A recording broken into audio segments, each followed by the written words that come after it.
नमस्कार बच्चों, स्वागत है आपका एसजे कोचिंग सेंटर 2 पर।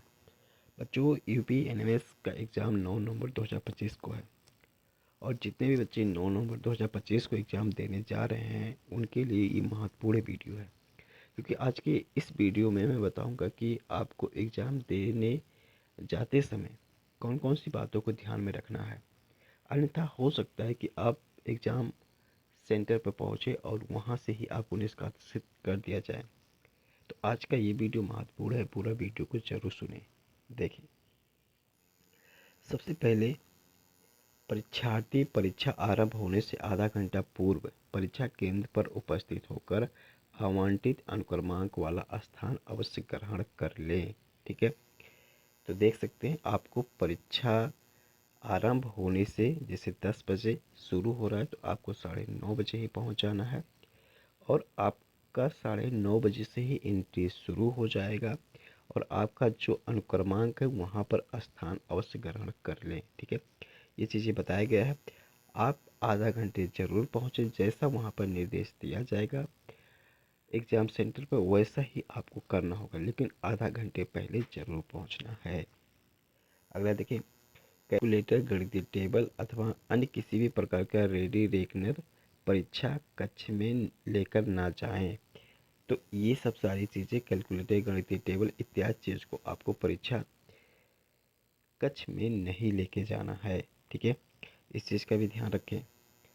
परीक्षा एक सत्र में 2 भागों में आयोजित होगी। ठीक है, चलें। प्रथम भाग, जैसा कि आप लोग को पहले से पता है कि प्रथम भाग सामान्य मानसिक योग्यता परीक्षण, जिसमें 90 बहुविकल्पीय प्रश्न होंगे। ठीक है, मैथ सेक्शन ए रहेगा, मैथ, जिसमें आप लोग को 90 प्रश्न देखने को मिल जाएगा। द्वितीय भाग है शैक्षिक अभिरुचि परीक्षण, जिसमें 90 बहुविकल्पीय प्रश्न, 35 विज्ञान, 35 सामाजिक विज्ञान और 20 गणित के सवाल होंगे। ठीक है, तो ये चीज़ें आपको पहले से पता है। आगे देखते हैं। प्रथम भाग के लिए 90 मिनट का समय निर्धारित है। शारीरिक रूप से चुनौतीग्रस्त अभ्यर्थियों के लिए 120 मिनट का समय दिया जाएगा तथा द्वितीय भाग के लिए भी 90 मिनट निर्धारित है, लेकिन शारीरिक रूप से चुनौतीग्रस्त जो अभ्यर्थी हैं उन्हें 120 मिनट दिया जाएगा, अर्थात आपसे 40 मिनट, आपसे 30 मिनट ज़्यादा दिया जाएगा। ठीक है, चलें। प्रत्येक प्रश्न के लिए 1 अंक निर्धारित है, ऋणात्मक अंक नहीं है। तो ऋणात्मक अंक नहीं है, सभी बच्चे पूरा प्रश्न को जरूर करेंगे। सबसे पहले ऐसे प्रश्न को करेंगे जो आप लोग को अच्छे तरीके से आता है, उसको सही से करेंगे। उसके बाद जो नहीं आता है उसको भी तुक्का लगा के ही आएंगे, कोई छोड़कर नहीं आएंगे, क्योंकि ऋणात्मक अंक नहीं है यहाँ पर। ठीक है, चलिए। छठवां है प्रवेश पत्र में दिए गए अनुक्रमांक को उत्तर पत्रक पर निर्धारित स्थान पर लिखना होगा। ठीक है, प्रवेश पत्र में दिए गए अनुक्रमांक को उत्तर पत्रक अर्थात ओएमआर शीट आपको मिलेगी, उसी पर ही आपको जैसा बताया जाएगा वहाँ पर वैसा लिखना होगा वहाँ पर। ठीक है, उत्तर पत्र अथवा प्रश्न पत्र पुस्तिका में किसी भी भाग पर अपना नाम नहीं लिखना होगा।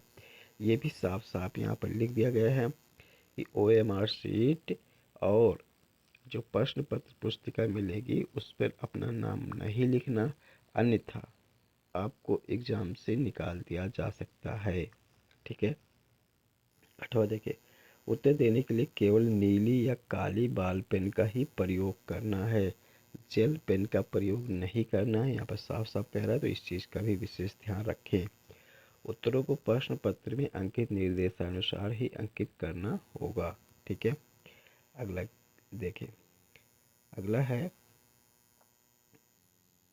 कक्ष निरीक्षक के द्वारा दिए गए निर्देशों का पालन अवश्य करना होगा। ठीक है, यही चीज़ें हम बता रहे हैं कि आप कोई भी प्रॉब्लम होती है, ठीक है, एग्ज़ाम हॉल में, एग्ज़ाम कक्ष में, तो आपको क्या करना होगा, अपने निरीक्षक जो कक्ष निरीक्षक हैं उनसे ज़रूर पूछ सकते हैं, वो पूरी हेल्प करेंगे। ठीक है, अगला देखिए, सभी अभ्यर्थियों को निर्देशित किया जाता है कि परीक्षा केंद्र पर अपने प्रवेश पत्र के साथ अपना एक पहचान पत्र जैसे आधार कार्ड, विद्यालय द्वारा निर्गत पहचान पत्र को ले जाना अनिवार्य है। एडमिट कार्ड और आधार कार्ड आप लोगों को ले जाना अनिवार्य है, या अगर आधार कार्ड नहीं है तो विद्यालय द्वारा निर्गत पहचान पत्र को ले जाना ज़रूरी है। ठीक है, अगर केवल एडमिट कार्ड लेके जाते हैं तो आप लोगों को हो सकता है प्रवेश ना मिले। ठीक है, तो इस चीज़ का विशेष ध्यान रखेंगे।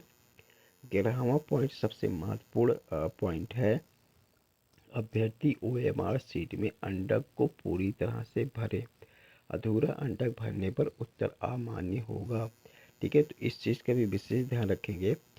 काफ़ी बच्चों का पहला बार एग्ज़ाम होता है तो वो थोड़ा सा नर्वस रहते हैं। ठीक है, जिसकी वजह से वो गलत करते हैं। तो उनको क्या करना है, जैसे ये ऐसे गोला दिया रहेगा, ठीक है, ऐसे, ठीक है, अंडा के दिया रहेगा, तो आपको जो सही है उसको पूरा पूरा पूरा पूरा इसको काला कर देना है। ठीक है, इसको पूरा पूरा काला कर देना है ऐसे। ठीक है, यहाँ पर देखिए ये सही विधि बताया गया है, इस तरीके से कर देना है। इस तरीके से नहीं करना है कि किसी पे टिक लगा दिए, किसी पे क्रॉस लगा दिए, आधा भर दिए या कुछ कुछ भर दिए ऐसे दिख रहा है, तो इस तरीके से नहीं भरना है।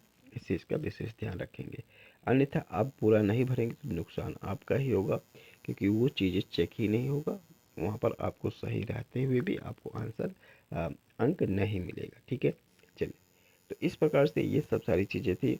मैं उम्मीद करता हूँ कि आप लोग को ज़रूर ये सब सारी चीज़ें अच्छी लगी होगी, आपके लिए हेल्पफुल रही होगी। तो इसी प्रकार से जानकारी और तैयारी के लिए चैनल को ज़रूर सब्सक्राइब करें। तो मिलता हूँ किसी दूसरे वीडियो में, तब तक के लिए बहुत बहुत धन्यवाद।